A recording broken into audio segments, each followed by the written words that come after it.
Thank you, Mr Kerr. I now call Ruth Maguire, who will have 4 minutes, to be followed by Fergus Ewing, who will have 4 minutes. Ms Maguire. I'm grateful to the presiding officers for giving me some space to make some remarks. If I can start by quoting Diane Martin, chair of a Model for Scotland and a survivor of prostitution. If we do nothing, we become complicit because we know the realities and we've turned away. Inaction preserves a system that harms and criminalises victims, enables perpetrators to exploit with impunity and maintains an organised, crime-driven market that has its eyes set on our children as either future commodities for sale or future sex buyers. Make no mistake, each vote cast will either be justice for vulnerable victims or continued abuse by vile and violent trade in bodies.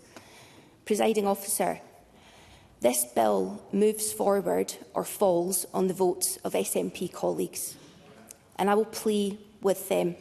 I plea with those who recognise this injustice, who have perhaps spoken out previously very eloquently in this chamber, but are intending to hold their noses and vote against the principle of something they believe in, something that's SNP policy.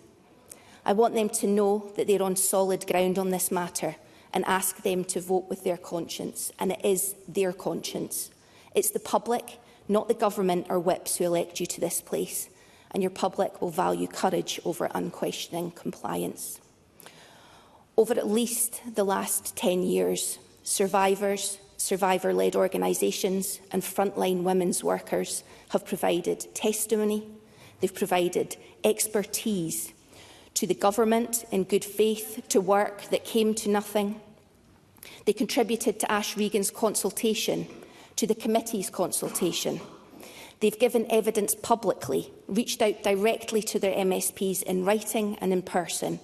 They've spoken at events online, in Parliament and in their communities. Why on earth would we expect them to tell their stories again to a commission set up for some time in the future? It is time we got on with showing Diane Martin and all the other female survivors who have generously and bravely shown us the reality of prostitution. That we've listened to these brave women, that we understand, that we care. Colleagues, if this is something that you believe in, take a breath and do the right thing tonight.